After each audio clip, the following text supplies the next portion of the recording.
Dorella Du Fountaine. Now some of you fellas may be surprised at what I'm about to say, but who's this lame and what's his game and where did he learn to play? You want my life story? Well, gather round. I'm gonna run it down and tell you about my history and how it all came to be. About this plan that I had that failed, about this nice young lady, and about her going to hell. Now me and my type man was standing on the square. We had made some preparations to cop a few trees there. Up pulls Van, the big money man, driving a silver gray Rolls Royce, lined with silk interior. Nothing was inferior, for this was all the player's choice. And from the other side, with a sexy stride, walked a broad and was some off chick. She wore a white Siamese dress, one of the very best. Her shoes was made of leather, and she was showing up put together. So I sassaid up to her and spoke of my plan. I said, I'm young and prancy. Billy Blunts and loving is my fancy. I'm known as an addict male.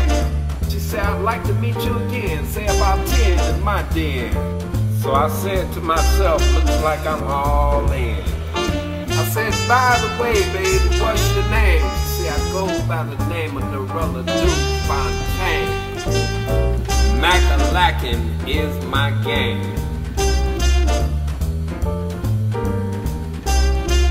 So it was off to her pad, lots of fun to be had.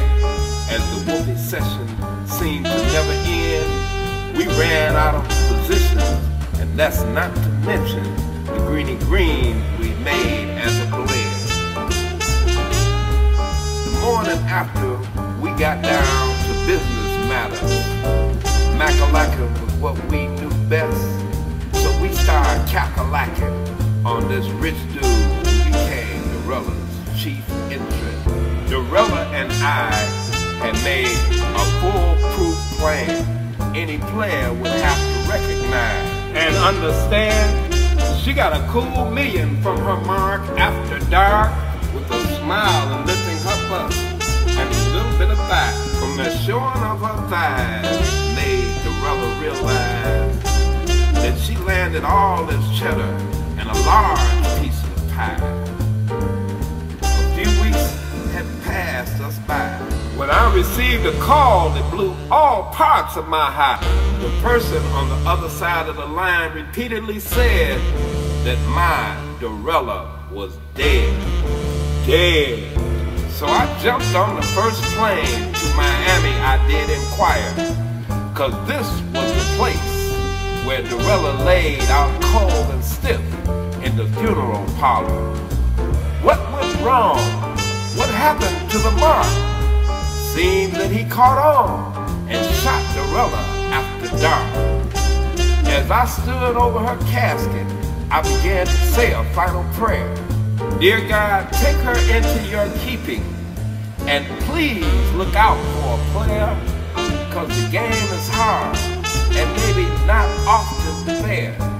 But the players keep on playing, and my heart keeps on saying, if there is such a thing as a second life, and I get to live it again, I'd like to live it with this dime of a lady called Dorella Du Fountaine.